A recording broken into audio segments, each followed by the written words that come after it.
Merhaba sevgili dostlarım. Leyli'nin Tarifi kanalımıza hoş geldiniz. Şimdi size doğada, taşın üstünde çok harika bir farklı pişi yapacağım. Şimdi böyle 4 bardak un koyacağım. Malzememizin içinde 4 bardak unumuz var. Su bardağıyla, normal su bardağı. Ondan sonra şöyle bol suda bak yumurtamızı tertemiz yıkıyoruz. Akan suyumuz arkamızda. Şu buz gibi dostlar, ellerime bakın nasıl kıpkırmızı oldu. Şimdi şöyle unumuzun ortasını açıyoruz.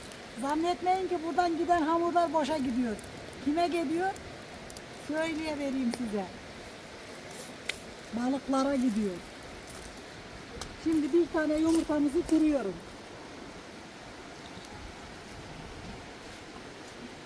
Sonra şurada tuzumuzu koyuyorum.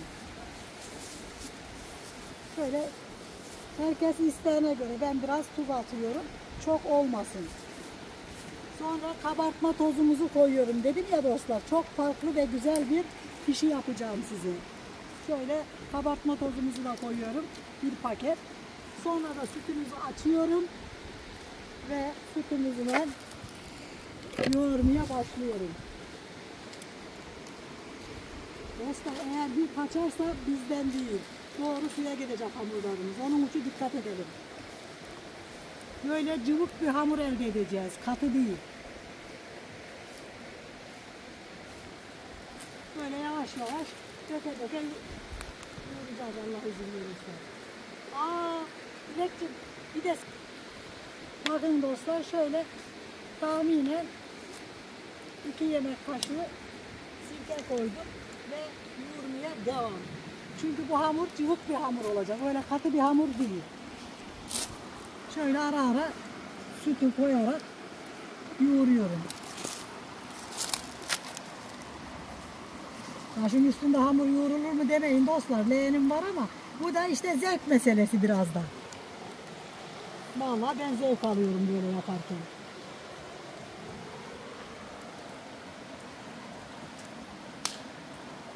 Şimdi biraz da yağ koyacağım. Şunu şöyle.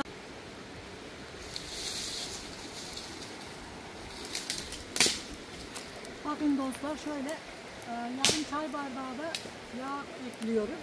Ve yoğurmaya devam ediyorum. Böyle cıvık, çok hani böyle cız cıvık akıcı bir değil de eline yapışan bir hamur olacak. Ve yoğurmaya devam ediyorum. Bakın güzel de yoğruldu. İşin aslına bakılırsa.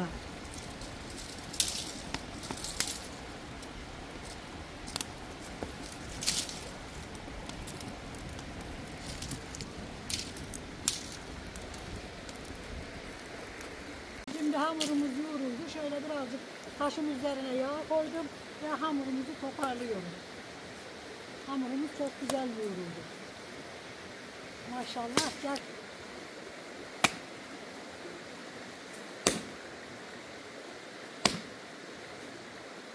Hamura kötü davranmak değil amacım. Hamurun güzel özleşmesini sağlamak.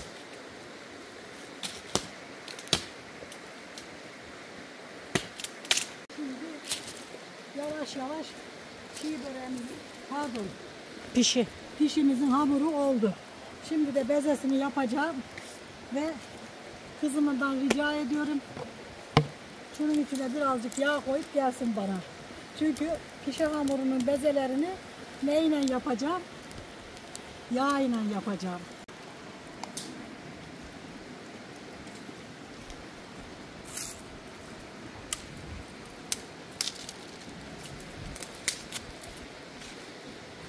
Hamur işinde en bereketli olan nedir?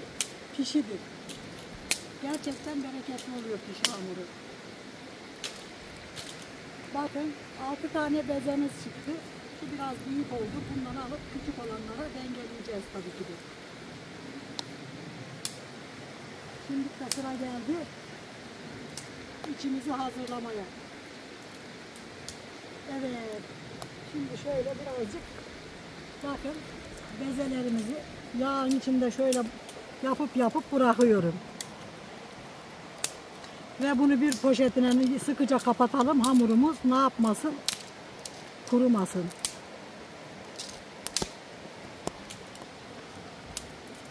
Şimdi de bunun biraz şöyle yaklaşık ortalama 1 saat bekleteceğiz. Bakın dostlar, hamurlarımız gayet güzel olmuş. Şöyle yapalım. Hamurlarımız kendini salmış. Zaten biraz da cıvıktı.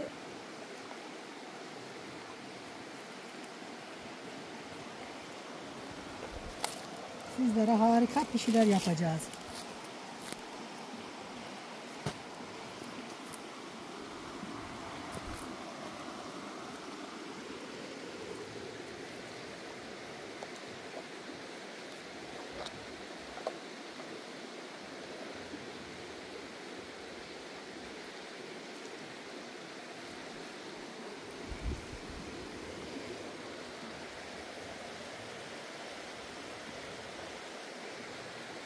Harika pişiler olacak dostlar.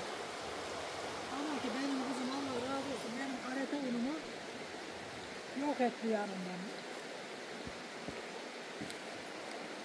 Şimdi kızıma ne diyeyim? Benim görevim derlemek, toplamak müdürlüğü. Al. Bak mesela şekil ağdaki gibi. Bu yağı dökeyim mi? Hayır canım niye döküyorum Allah Allah. Şöyle Tamam. yapalım. Bakın dostlar hamurumuz cıvık olduğu için kendiliğinden açılacaktır. Ama ki kalete unuyla açacağız o ayrı bir şey. Galeta unu getireyim mi? Evet iyi olur.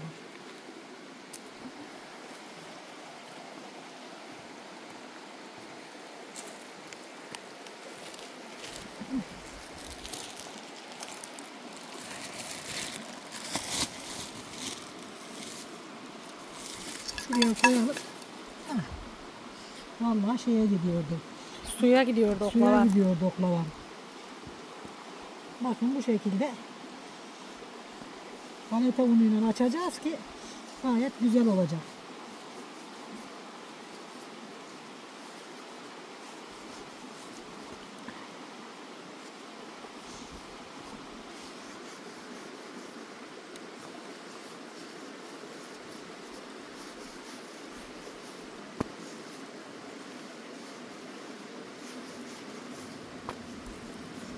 Evet bu büyüklük yeter dostlar. Hepsini bu büyüklükte açacağım. Şöyle katlayıp koyabiliriz. Buna bir şey olmaz.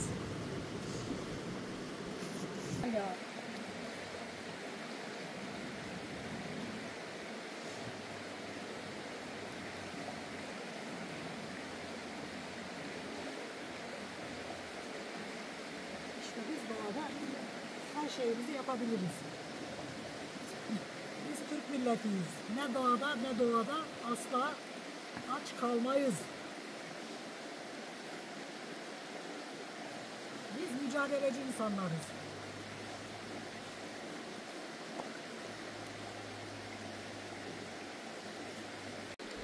Şimdi dostlar pişilerimizi açtık. Gelelim diğer işlemlerine. Öncelikle yağımızı ocağımızın üstüne koyalım. Ocağı ateşleyeyim mi? Üstüne koyun böyle kızım. Şimdi nasıl yerleştireceğim? Tamam. Şimdi müsaade et. Tamam.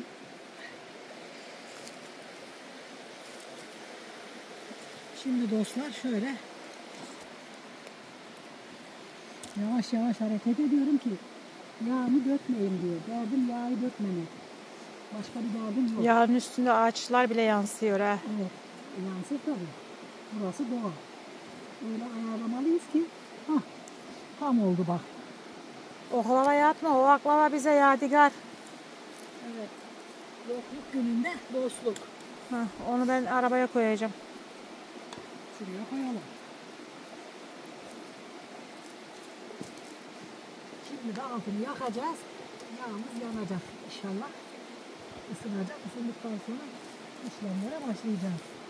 Bakın dostlar ne yapıyorum? Hamurumu şöyle üçgen şeklinde kesiyorum.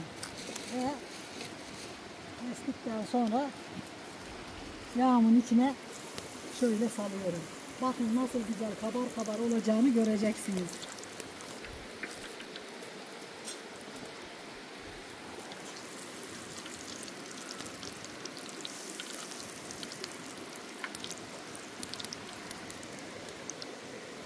Daha yağım tam yanmamış dostlar. Onun için bu bir taneyi görmezlikten gelelim.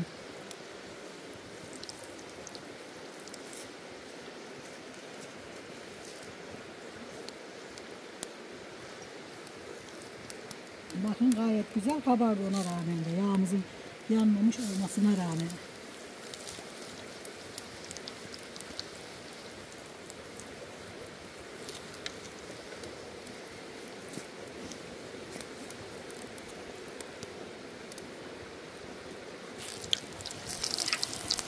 Oo, bakın güzel kabardı.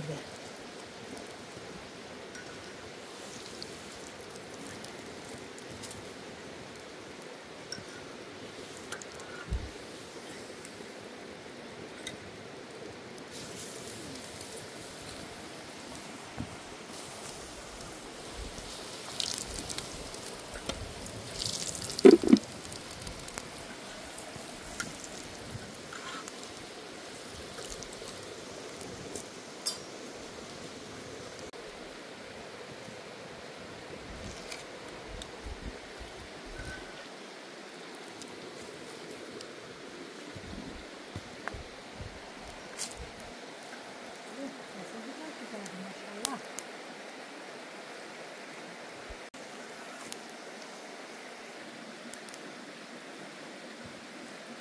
Ben de şuraya oturuyorum. Artık oturduğum yerden pişirebilirim.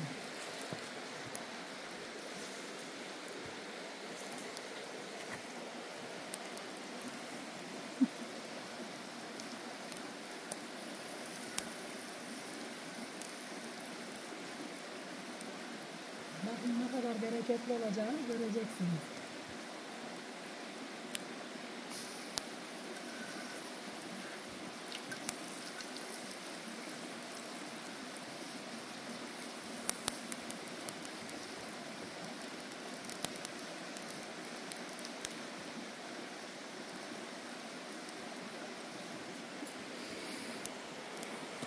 Misafirleriniz geldiğinde, ne bileyim böyle özel günlerinizde hem çabuk hem de çok güzel yapabileceğiniz bir pişidir. Kesiyorum üçgen bir şekilde. Şöyle. Dostlar kayıp gidiyor. İşte savaşıyoruz. Kızım altını yak. Hı hı. Au! Ben yandım. Sen yanma. Bakın bu şekilde üçgen üçgen kesiyorum. Ve böyle de koyuyorum. Hemen alıp atmaya gayet de kolay. Bunu evinizde de yapabilirsiniz. Her yerde yapabilirsiniz. Her ortamda yapılabilecek.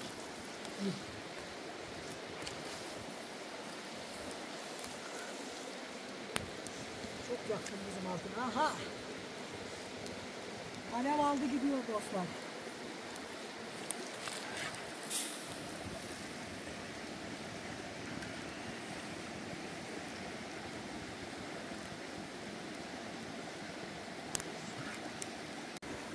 Oo.